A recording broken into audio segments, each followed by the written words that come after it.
Hannity e outros. Então, não adianta a grande mídia querer esconder as coisas, porque acaba aparecendo, tá certo? Agora, no Brasil, vamos dizer, a ocultação é funcional. Então, graças, vamos dizer, à cumplicidade da mídia, das grandes empresas de mídia, sobretudo o Globo e a Folha, tá certo?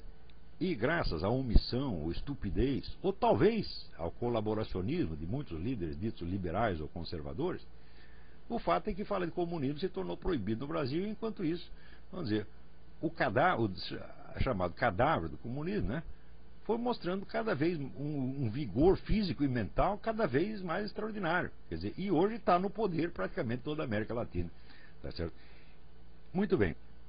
Então, isso quer dizer que o pessoal que está organizando o Farol da Democracia tomou consciência de que isso está acontecendo. Tomou consciência de que já não existe mais uma oposição liberal conservadora que funcione. E que nós temos que fazer alguma coisa para criar lideranças que possam, mais cedo ou mais tarde, espero antes mais cedo do que mais tarde, tá certo?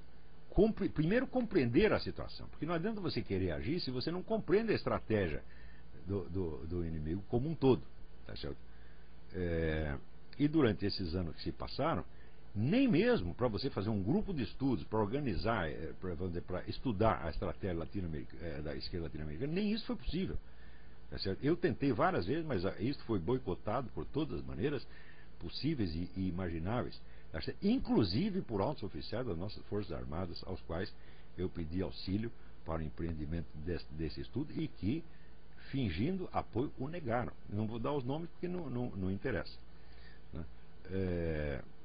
Mas isso quer dizer que esta iniciativa do Farol da Democracia, ela, sem dúvida, ela é tardia. Nós estamos começando muito tarde, nós estamos com um atraso estratégico de pelo menos 40 anos em relação à esquerda latino-americana, porque a esquerda jamais parou de se reunir, fazer diagnósticos da situação e agir coordenadamente para a tomada do poder no continente. Ao passo que a chamada direita foi largando tudo e chegou a um ponto, vamos dizer, em que a única direita que existe, nominal, é o PSDB, que é um partido socialista e que colabora com o esquema petista, tá certo? Desde que existe.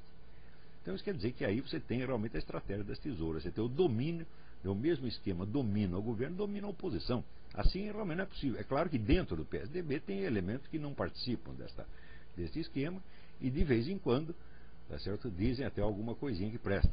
Tá certo? Mas isso não basta. Quer dizer, nós temos não é normal um país que só tem esquerda. Todo país tem que ter esquerda, tem que ter direita. Como na Inglaterra tem os trabalhistas, os conservadores, aqui tem os democratas, os republicanos. Isso é a situação normal. Agora, acontece que a esquerda nacional não é realmente a esquerda democrática. A esquerda democrática é aquela que aceita participar do rodízio de poder. Ela não disputa o poder, ela disputa apenas o governo. Quer dizer, ocupa o governo durante um certo tempo, ciente de que nas próximas eleições ela pode perder o seu lugar e ceder o lugar a um adversário que desfará tudo o que ela fez e fará tudo completamente diferente. Isso é que é o processo democrático normal. Agora, o PT e o núcleo de partidos esquerdistas que o assessora não é esquerda democrática de maneira alguma. Por quê? Porque eles querem fazer mudanças profundas e irreversíveis, mudanças que não possam ser corrigidas pelo próximo governo. E querem, sobretudo, não só querem, como já fizeram, tá certo? Eliminar a existência de uma direita funcional, aceitar no máximo, vamos dizer, uma direita biônica, que é o próprio PSDB, tá certo?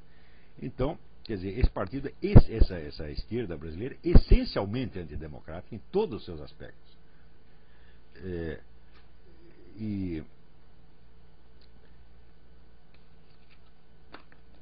Então, isso quer dizer que, tomando consciência da gravidade extrema da situação, o pessoal do Farol da Democracia decidiu, então, partir para um trabalho de esclarecimento, sobretudo do empresariado, e tentar conseguir o apoio das pessoas interessadas para que possamos começar a formar lideranças. Liderança não é somente o sujeito capaz de falar em público, de se apresentar candidato, não é isso. Nós precisamos, em primeiro lugar, quebrar a hegemonia cultural da esquerda. Tá certo? Se você entra em qualquer livraria brasileira, tá certo? Você praticamente só tem livro esquerdista. Se você pega a imprensa, você só recebe as notícias pelo viés esquerdista, sobretudo da grande mídia americana. Aqui esse viés é compensado, como eu disse, pelos programas de rádio. Tá certo? Mas quem quer que se oriente, por exemplo, em política nacional pelo New York Times, está recebendo somente o ponto de vista da esquerda. E a falsificação que se faz, sobretudo sobre política americana, é monstruosa. Quer dizer, o brasileiro não sabe o que se passa aqui nos Estados Unidos. Por quê? Porque ele recebe só o ponto de vista do New York Times, CNN, etc, etc. Tá certo? Então, vamos dizer, chega ao ponto da falsificação total, total, total. Eu já tenho demonstrado isso nos meus artigos do Diário do Comércio, assim, abundantemente. Então, dentro desse panorama, você não tem espaço para a formação de ideias liberais ou conservadoras. O pessoal liberal que tentou fazer alguma coisa, sobretudo a partir da fundação do Instituto Liberal, pelo meu falecido amigo Donald Stewart Jr., que era um sujeito brasileiro, era um brasileiro filho de canadense, vê o nome em inglês, pensa que é um americano, não é. Era um brasileiro filho de canadense, engenheiro, era um grande homem, e ele fundou o Instituto Liberal.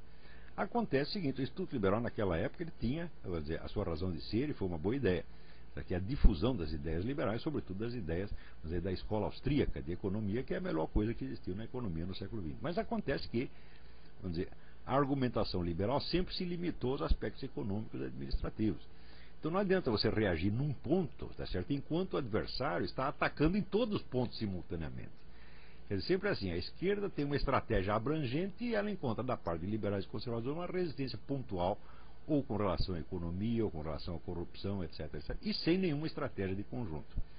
Houve, de fato, da parte dos liberais e até conservadores, uma recusa de criar uma estratégia geral. Quer dizer, parece que o pessoal, vamos dizer, foi hipnotizado pelo discurso da esquerda, tá certo? Ao ponto de se recusar a enxergar a existência da estratégia esquerdista latino-americana e, portanto, ao ponto de se recusar a criar uma contra-estratégia. Então, vamos dizer que o farol da democracia, o farol da democracia representativa, é de fato a primeira organização, tá certo? Que se constitui partindo da constatação da existência dessa estratégia revolucionária abrangente e da necessidade de reagir contra ela também de maneira geral e abrangente, o que pressupõe, primeiro, a criação de uma liderança cultural, quer dizer, de uma equipe de intelectuais e estudiosos capazes de diagnosticar a situação e de fazer, de tempos em tempos, a análise de conjuntura e mostrar todo, vamos dizer, o encaminhamento que está sendo dado à estratégia esquerdista e, por outro lado, a formação de lideranças políticas capazes de agir contra isso.